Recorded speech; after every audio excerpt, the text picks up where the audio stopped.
प्रधानमंत्री हमारे जो 9-9 लाख के सूट पहन रहे हैं, एक एक दिन में 10-10 सूट चेंज कर रहे हैं, अपने लोगों पे लाखों करोड़ रुपए लगा रहे हैं। तो हमारे भारत में भ्रष्टाचार ये होता है। हमारे भारत में जो अच्छा काम करेगा उसको फंसाया जाएगा। हिंदुत्व की बात करते हैं आप, हिंदू को शमशान घाट, अगर शमशान घाट और कब्रिस्तान की राजनीति करी आपने, तो आज उससे मुसलमानों को नुकसान नहीं हुआ, उससे हिंदुओं को नुकसान हुआ कि आपने उनको आग तक नसीब नहीं। सही बात है ना, जैसे 15 लाख आए वैसे सपना साकार होगा। वो जो चप्पल वाले हैं ना, ये उनको नंगे पैर दौड़ाने पर मजबूर कर देंगे। गरीब जनता के ऊपर, जो आम जनता है, जो मिडिल क्लास जनता है, उसके ऊपर कितना बुरा असर हो रहा है कि जो आपने हवाई चप्पल की बात करी, आज उनको नंगे पैर होने पर मजबूर होना पड़ रहा है, उनके घर में पहनने को चप्पल दबे। जो इंसान बीजेपी को वोट देगा वो इंसान ना अपनी बेटी की सुरक्षा के लिए काम कर रहा है, ना वो अपने बच्चों की एजुकेशन के लिए काम कर रहा है, ना वो अपने हेल्थ के लिए काम कर रहा है, वो किसी चीज के लिए काम नहीं कर रहा। मोदी जी की या फिर योगी की बात करें या फिर इनके जो टटपूंजे नेता है छोटे मोटे, सबके ऊपर कोई ना कोई केस चल रहे होते। तो सारे पार्टी के गुंडे, जो जितने भी गुंडे लोग हैं, वो इनकी खुद की पार्टी में है। नमस्कार, मैं दानिश अंसार और आप देख रहे हैं पीआरवी। हमारे साथ बातचीत करने के लिए लंबे समय बाद नेहा भारती जी मौजूद हैं। इनसे हम बातचीत करेंगे। उत्तर प्रदेश की विधानसभा चुनाव पे तमाम लोगों की नज़र है और तमाम जो कुछ अभी हो रहा है उन पे भी बातचीत करेंगे। जिस तरीके से 100 करोड़ टीकाकरण लगा दिया गया और तमाम जगह पोस्टर भी लग गया। धन्यवाद मोदी जी, धन्यवाद मोदी। आप तो कट्टर विरोधी हैं, लेकिन आज आप धन्यवाद करेंगी मोदी जी को? बिल्कुल नहीं करेंगे। मतलब आप झूठ फैलाएंगे तो आपका काहे का धन्यवाद। आप ये देखिए, इन्होंने बोला 100 करोड़ लोगों को। हमारा भारत पहला देश ऐसा बना जिसने 100 करोड़ वैक्सीन लगाई। पहली बात तो मैं बता दूं, बड़ी चीजें तो धन्यवाद दीजिए ना, फिर हर जगह विरोध करना जरूरी है क्या? पहले ये बता दूं, अरे मूर्ख लोगों, अगर थोड़ा पढ़ लिया होता शायद तुमने, तो आज ये ना बोलते। क्यों? अगर धन्यवाद की बात करें तो धन्यवाद अगर आप असल मायने में लगाते तो हम धन्यवाद कहते, पर आप झूठे आंकड़े हमें दिखाएंगे तो हम धन्यवाद नहीं कहेंगे, आपको झूठा घोषित करेंगे हम। अब मैं बताती हूँ कैसे। हमारे भारत में अगर आप बोलते हैं कि पहला देश ऐसा बना जहाँ 100 करोड़ वैक्सीन लग गई, तो एक बात बता दूं कि भारत, हमारे पूरे विश्व में 2 ही देश ऐसे हैं जिनकी 100 करोड़ से ज़्यादा की आबादी है। एक तो चाइना है, दूसरा भारत है। और चाइना 200 करोड़ से ऊपर लगा चुका है आराम से वैक्सीन, जो 2 वैक्सीन है, 2 डोज जो है वो लगा चुका है। हमारे भारत की अगर हम बात करें कि 100 करोड़ वैक्सीन लग चुकी है, तो 100 करोड़ इन्होंने किस तरह दिखाया, मैं आपको ये बता दूं। 100 करोड़ उन्होंने ये दिखाया कि हमारे भारत में, आप ये देखिए कि 140 करोड़ की आबादी होगी ज़्यादा से ज़्यादा, 140 करोड़ की, वो भी हम, इन्होंने तो पहले जनगणना वो करी नहीं है। पर अगर हम बात करें तो 140 करोड़ की अगर आबादी माने हम, तो हमारे भारत में ये देखिए कि 18 साल से नीचे के लोगों को तो अभी वैक्सीन लगी ही नहीं है। 18 साल से ऊपर के जो है उन्हीं को वैक्सीन लगी है, बच्चों को तो वैक्सीन लगी नहीं है। और हमारे भारत में यूथ देखिए आप कितना % है। अगर उसके हिसाब से देखें तो हमारे भारत में जो 100 करोड़ का ये जो दावा कर रहे हैं, ये बिल्कुल गलत है। दूसरी वैक्सीन बहुत ही कम लोगों को लगी है और जो पहली वैक्सीन लगी है वो भी बहुत कम मात्रा में लगी है। इन्होंने जो झूठे आंकड़े हमारी मीडिया को दिखाए और मीडिया ने हमारे देश को दिखाए, अगर आप वो आंकड़े सच दिखाते तो हम बिल्कुल कहते वाह मोदी जी वाह। पर वाह मोदी जी वाह करने वाला उसमें कुछ नहीं था।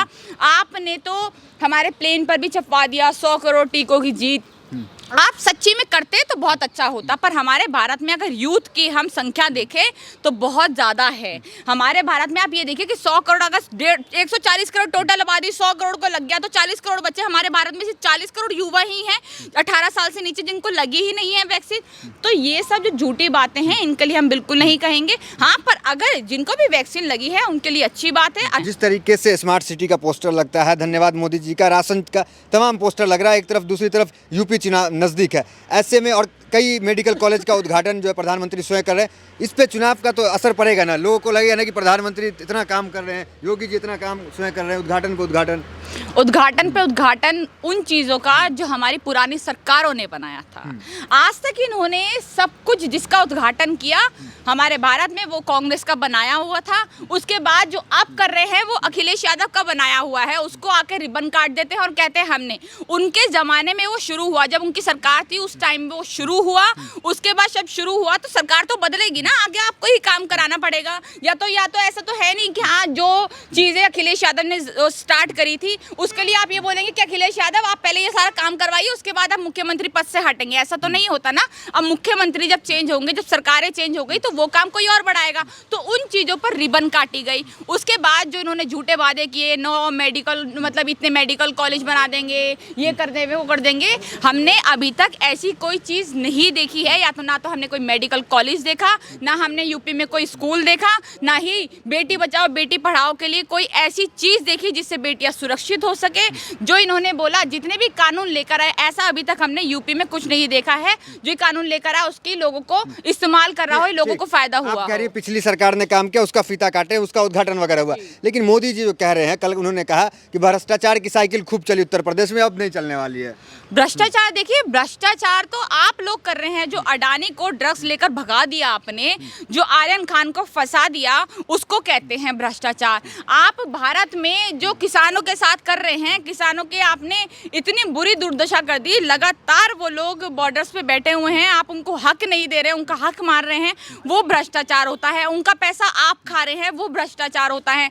हमारे भारत में देखिए, राम मंदिर के ऊपर अगर आपने चंदा लिया लोगों से, हजारों करोड़ रुपए आप लेकर खा गए, अपने जेब में डाल लिए, वो भ्रष्टाचार होता है। अगर हमारा प्रधानमंत्री, जिसकी अगर सही मायने में बात करें तो प्रधानमंत्री की सैलरी कोई बहुत ज़्यादा नहीं होती, अगर हम सही मायने में बात करें तो, पर प्रधानमंत्री हमारे जो 9-9 लाख के सूट पहन रहे हैं, एक एक दिन में 10-10 सूट चेंज कर रहे हैं, मशरूम खा रहे हैं 80-80 हज़ार के, अपने लोगों पे लाखों करोड़ रुपए लगा रहे हैं। तो हमारे भारत में भ्रष्टाचार ये होता है। पहली सरकारों ने भ्रष्टाचार किया या कुछ भी किया, पर उन्होंने काम बहुत किए। हमारी भारत में जो साइकिल का उन्होंने यूपी में जो साइकिल की अखिलेश यादव ने करवाया था, वो बहुत ही अच्छा था, तारीफ के लायक था। लेकिन डंका तो मोदी जी का बसता है हर जगह, और योगी जी भी कह रहे हैं कि भारत को एक नई पहचान प्रधानमंत्री ने देने का काम किया मोदी जी ने। डंका पहली बात कहीं नहीं बसता है। दिल्ली में बड़ी बुरी तरह हार हुई, नेपाल में उससे भी ज़्यादा बुरी तरह, और पश्चिम बंगाल में उससे भी ज़्यादा बुरी तरह हार हुई। और भारत में अगर हम दूसरे राज्यों में जाकर देखें, जैसे इनकी हार होती है, तो हार नहीं होती, वो बहुत ज़्यादा बुरी हार होती है कि दूसरे नंबर पे भी नहीं आ पाते। अगर हम भारत की पूरी बात करें तो इनको 31% वोट मिला सिर्फ, और इन्होंने अपनी सरकार बना ली। परसेंटेज में अगर हम बात करें तो 31% लोग सिर्फ इनको चाहते थे। आप ये देखिए कि जो ना चाहने वाले हैं उनका आंकड़ा कितना बड़ा था, पर फिर भी मोदी ने सरकार बनाई। उसके बाद हम बात करें, बहुत सारी जगहों पे हमने ऐसी चीज़ देखी कि 2 सीटों पे इन्होंने अपनी सरकार बना ली। जो इनका भ्रष्टाचार, जो ये MLAs को खरीदते हैं, पैसे बांटते हैं लोगों को, उनके जेब में डालते हैं, उनको अपनी तरफ लाते हैं, दूसरी पार्टियों को कई कई मीटिंग करते हैं, राज्यपाल से मीटिंग करते हैं, और क्या कहते हैं, इलेक्शन आयोग से जो मीटिंग करते हैं। हमने साफ देखा कि आप लोग असल मायने में क्या कर रहे हैं और किस तरह से जीत रहे हैं। तो जनता इतनी मूर्ख नहीं है, जनता को सब कुछ प्रयास तो कर रहे हैं ना। 52,000 वाराणसी को भी पैकेज दे के आए हैं, और तमाम जगह जा रहे हैं, पैकेज दे रहे हैं, और कहा जा रहा है इन्हीं मुद्दे पे अब चुनाव होगा, काम पे, और काम पे बीजेपी आ जाएगी। तो पैकेज वगैरह दे रहे हैं, सब कुछ काम क्या होता है? काम वो होता है, किसी के घर 500 रुपये महीना देना काम नहीं होता। आपने हमारे भारत में पेट्रोल के दाम 100, दिल्ली में अंतर्राष्ट्रीय हवाई अड्डा दे दिया, सब कुछ दे दिया, तो अब क्या है? अब तो हवाई चप्पल वाले भी हवाई यात्रा करेंगे। योगी जी कह दिए सपना साकार होगा। हाँ, वो तो सही बात है ना। जैसे 15 लाख आए वैसे सपना साकार होगा। वो जो चप्पल वाले हैं ना, ये उनको नंगे पैर दौड़ाने पर मजबूर कर देंगे। हमने देखा भारत में मजदूरों ने जो पैरों में छाले पड़ गए थे कोरोना के टाइम पे, आपने लोगों को चप्पल के लायक भी नहीं छोड़ा। आप कह रहे हैं ना कि हवाई चप्पल वाले भी हवाई जहाज में घूमेंगे। आप ये देखिए कि हमारे भारत में आप हवाई चप्पल की तो छोड़िए, ये बात में मत करिए, आपने हमारे भारत को नंगे पैर दौड़ा दिया। वहाँ से लोग दिल्ली से, जब हमने देखा दिल्ली में जो मजदूर रहते थे वो अपने बिहार जा रहे हैं, पैदल जा रहे हैं। आपने तो उनके लिए कुछ भी नहीं छोड़ा। उसके बाद जिसने किया सोनू सूद ने, उसके ऊपर भी आपने पता नहीं कितने केस करा दिए, उसको भी उनको भी गलत चीज़ों में फंसा दिया। तो हमारे भारत में जो अच्छा काम करेगा उसको फंसाया जाएगा। आपने ये देखा कि हमारे भारत में इन्होंने ये बोल रहे हैं कि हाँ भाई हवाई चप्पल वाला हवाई चप्पल पहनने लायक छोड़िए तो सही इंसान को। पेट्रोल के दाम वो आपने बढ़ा दिए, आपने उनको खाना खाने लायक नहीं छोड़ा। LPG गैस जो है उतनी बढ़ा दी आपने। हमारे डीजल देखिए, पेट्रोल, सब कुछ इतना महंगा कर दिया। और इनफैक्ट जो हमारे किसान हैं, किसानों के साथ जो आपने किया, जिसके वजह से सारा सामान महंगा हो गया। हमारी सारी सब्जियां जो हैं, आप रिलायंस के जाके शोरूम में देखिए, वहाँ पर एक एक गोभी का फूल के प्राइस कितने हैं। वहाँ पर ये देखिए कि रिलायंस के अगर आगे चल के अगर हमने देखा तो रिलायंस का हो गया, जो जियो है जिसको जो पूरा भारत हमारा खरीद रहा है, पूरा का पूरा ये अंबानी। तो व्यापार कर रहे हैं तो क्या दिक्कत है? कोई व्यापारी व्यापार करे देश में तो मतलब ये सही है कि व्यापार करे, उनका फायदा होता रहे, वो अपनी जेबें गरम करते रहें और हम लोग यहाँ पे पागल होते रहें। कैसे पागल होते रहे? सब कुछ महंगा हो जाए, उसके बाद जो सब्जियां हैं, एक एक फूल, जिसके मतलब ये लगा लीजिए एक एक फूल जो मंडियों में 1 किलो रुपए में मिलता है ना, यहाँ पर एक एक फूल मतलब इतने छोटे छोटे से फूल 100 रुपए 150 रुपए के मिल रहे हैं। हमने ये हालत देख रहे हैं, हम 100-150 रुपए तो बहुत कम बता रही हूँ। आप देखिए जाकर रिलायंस में शोरूम में कि कितने महंगे प्राइस है वहाँ पे। एक बुट्टा जो होता है ना, जो हम यहाँ पर देखते हैं कि 10 रुपए का बुट्टा मिल रहा है, वही बुट्टा वहाँ पर 100 रुपए का मिल रहा है उस जगह पे, सिर्फ पन्नी पैक कर रहे हैं उसको।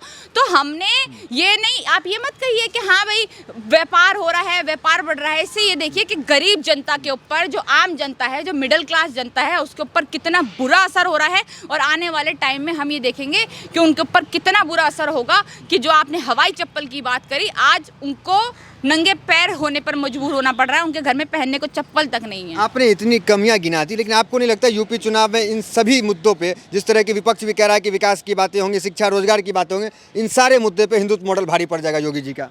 देखिए, अगर लोगों ने हिंदुत्व का धतूरा इस तरह से चाट रखा है तो बिल्कुल भारी पड़ेगा, बिल्कुल भारी पड़ेगा।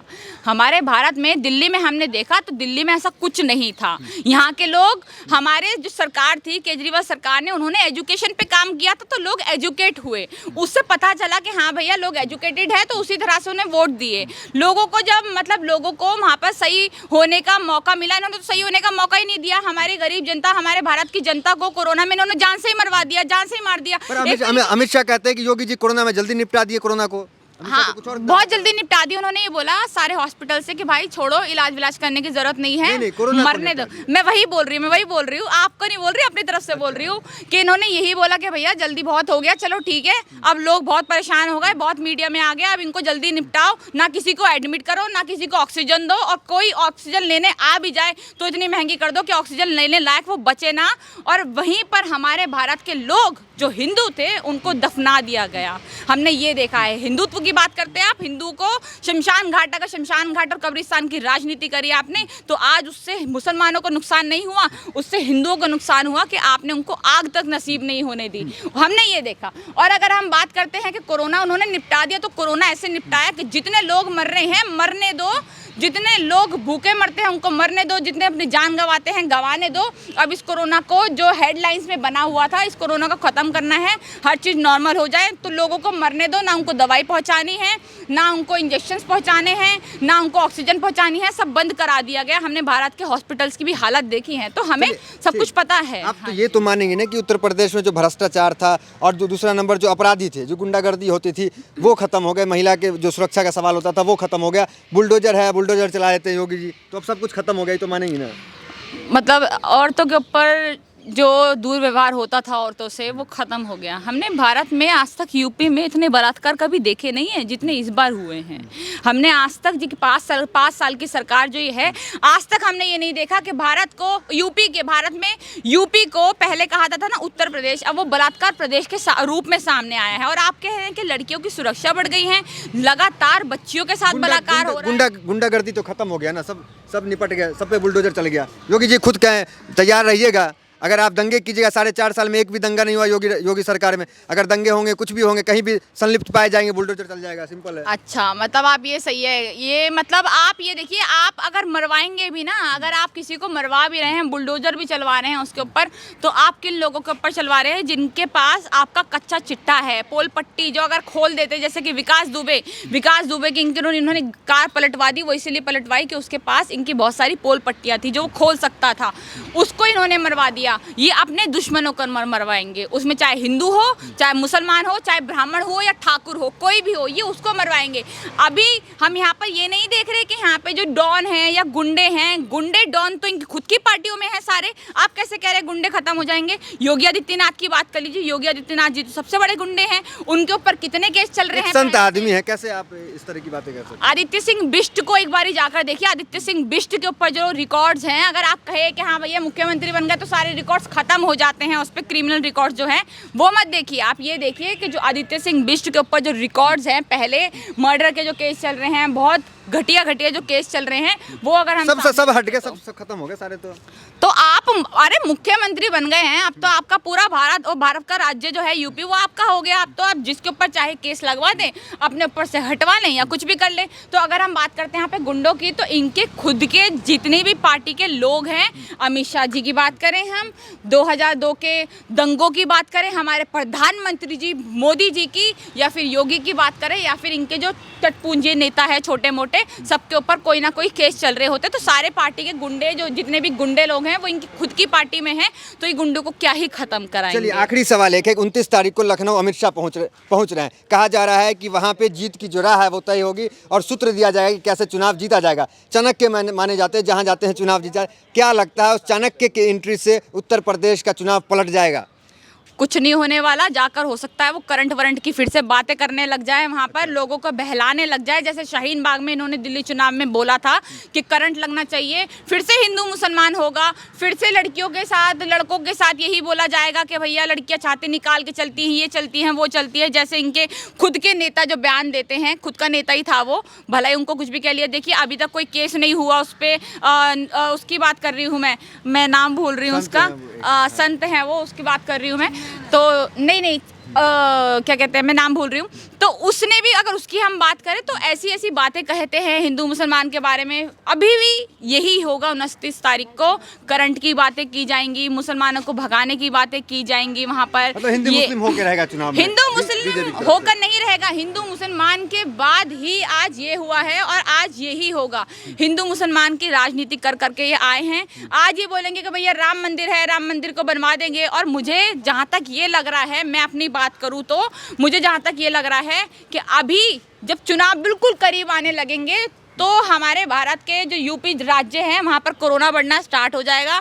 जब कोरोना बढ़ना स्टार्ट हो जाएगा तो लोग हॉस्पिटल्स में लोगों को, अपने ही लोगों को कह देंगे कि भैया जितना भी हो सकता है इनको एडमिट करा दो। फिर उसके बाद 500-1000 रुपये का राशन उनको प्रोवाइड करवा देंगे और उससे हो सकता है लोग पिघल जाए और फिर भी इनको वोट दे दे जो गरीब जनता है। बाकी अगर किसी भी तरह से बात की जाए, एजुकेटेड लोग ना ही इनको वोट देते हैं कभी, ना ही देंगे। और अगर हिंदुत्व के ऊपर आपको वोट देना है तो आपके भारत में जो आज आपकी बेटियों के साथ, आपके बच्चों के साथ जितनी दुर्दशा हो रही है, या हमारे भारत में पेट्रोल डीजल या किसी के भी दाम जो बढ़ रहे हैं, उसको ऐसे ही सहते रहिए और आप खुद उसे सहने के लायक है अगर आप बीजेपी को वोट दे रहे हैं। अगर यहाँ पर ये बोला जा रहा है कि आप तभी देशभक्त हैं जब आप बीजेपी को वोट देंगे, तो मेरी नज़रों में जो इंसान बीजेपी को वोट देगा वो इंसान ना अपनी बेटी की सुरक्षा के लिए काम कर रहा है, ना वो अपने बच्चों की एजुकेशन के लिए काम कर रहा है, ना वो अपने हेल्थ के लिए काम कर रहा है, वो किसी चीज़ के लिए काम नहीं कर रहा। वो इंसान बहुत बड़ा संघी हिंदुत्ववादी है जो बीजेपी को वोट देगा, और वही लोग बीजेपी को वोट देंगे, वरना इनको वोट नहीं मिलने। बीजेपी में स्मृति ईरानी भी है, महिला है, वो तो कह रही है कि महिला सबसे ज्यादा यूपी में सुरक्षित है। मैंने बस यही कहा कि किसी का भी नाम ले लें, बस ये स्मृति ईरानी का कभी नाम ना लें मेरे सामने। क्या हो गया आपको, क्या हो जाए, जलन होती है क्या? मुझे काय की जलन होगी, मुझे काय की जलन होगी। मैं कौन सा राजनीति में बैठी हूँ जो मुझे जलन होने लगी उससे, और वो जलन होने के लायक नहीं है। हम पढ़े लिखे होशियार लोग हैं, अच्छे काम कर रहे हैं, हम गंदे कामों में नहीं है, हम गंदे कामों में नहीं है। वो क्यों मिली है क्यों नहीं मिली है वो हम सबको पता होता है, हम इतने बेवकूफ़ नहीं है, पहली बात तो ये है। और अगर हम स्मृति ईरानी की हम अगर बात करें कि वो महिला होकर, तो एक वो महिला ऐसी महिला है जिसने हाथरस की घटना पे ना एक ट्वीट किया, ना आगे आके बोली। और हिंदू जो लोग हैं, हिंदूवादी लोग हैं, अगर उनके लिए अच्छा करते हैं तो हमें समझ आना चाहिए कि कितनी खराब राजनीति चल रही है। तो ये थी नेहा भारती जो कि बड़ी बेबाकी से अपनी राय रखी, तमाम सवालों का बड़ी बेबाकी से जवाब दी। तो फिलहाल इस वीडियो में मिलता है, अगली वीडियो तो बने रहिए हमारे साथ। धन्यवाद।